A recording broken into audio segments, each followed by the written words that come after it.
Итак, это снова Илья. В одном из предыдущих своих видео я размышлял на тему того, почему я считаю, что любви не существует. В этом же видео я бы хотел поговорить о том, почему человек считает, что любовь существует. На самом деле человек непосредственно сталкивается исключительно с реальностью.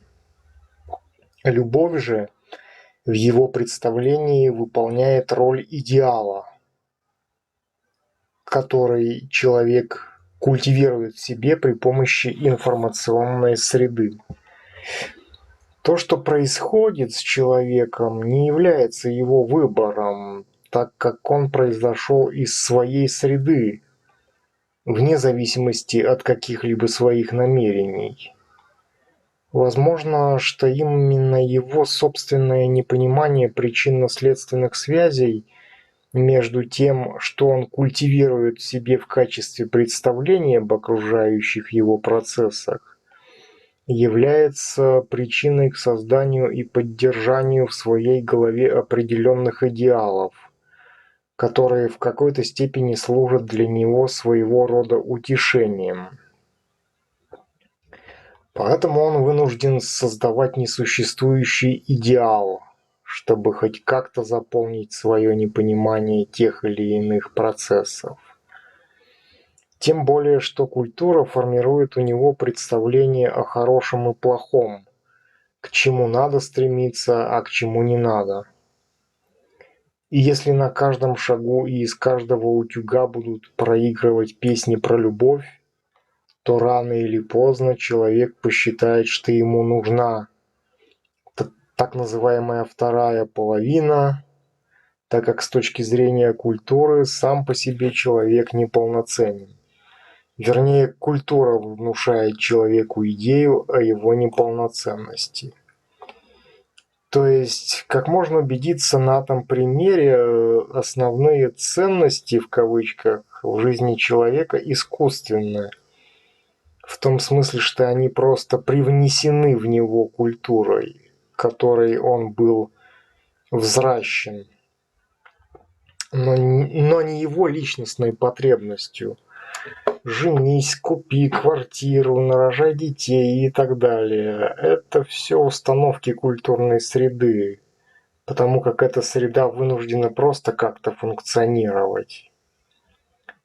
С точки зрения культуры человек является просто элементом человеческого общества, и для нее существует только образ усредненного человека, но не сам человек как независимое существо.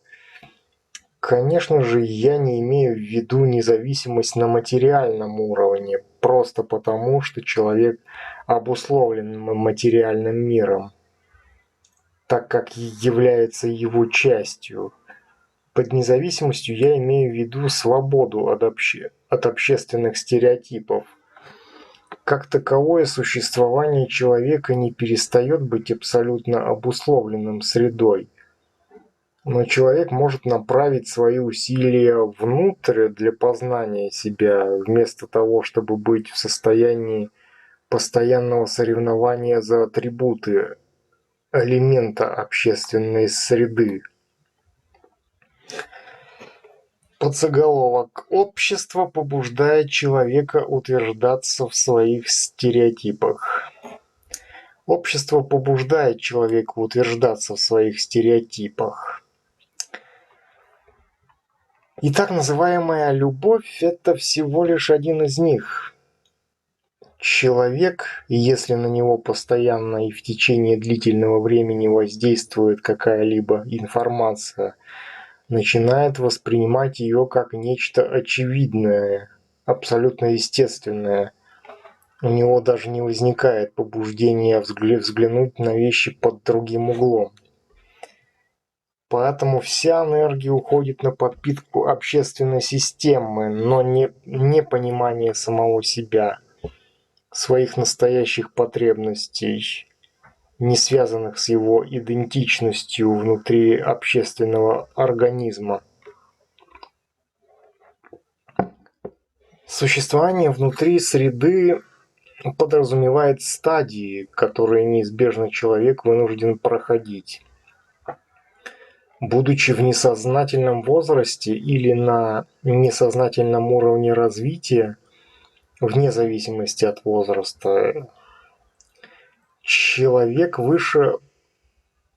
чем выше уровень развития, тем меньше у человека потребность в том, чтобы ссылаться на общественные стереотипы в своем представлении о том, что такое хорошо и что такое плохо. Подзаголовок. Любовь – это встроенное предубеждение. Любовь – это встроенное в человека предубеждение, уводящее его от видения причинно-следственных связей между происходящими вокруг процессами и его собственным положением.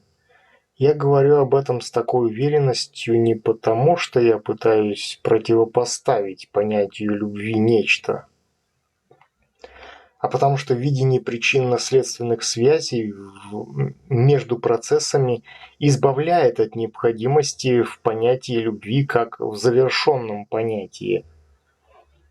Любовь будто бы предполагает саму себя, тем самым порождая свою противоположность, нелюбовь. И все, что ассоциируется у человека с нелюбовью, это есть созданная любовью противоположность. Следовательно, нелюбовь – это порождение любви. Ведь если любовь расценивать как нечто абсолютное, то почему она всегда настолько выборочна, что порождает объекты, которые недостойны ее? Получается, что любовь выборочна и тем самым ограничена. Она является сама самоограничением. Само намерение любви по отношению к объекту, как к любимому, означает некое наделение этого объекта качествами, позволяющими идентифицировать этот объект как любимый.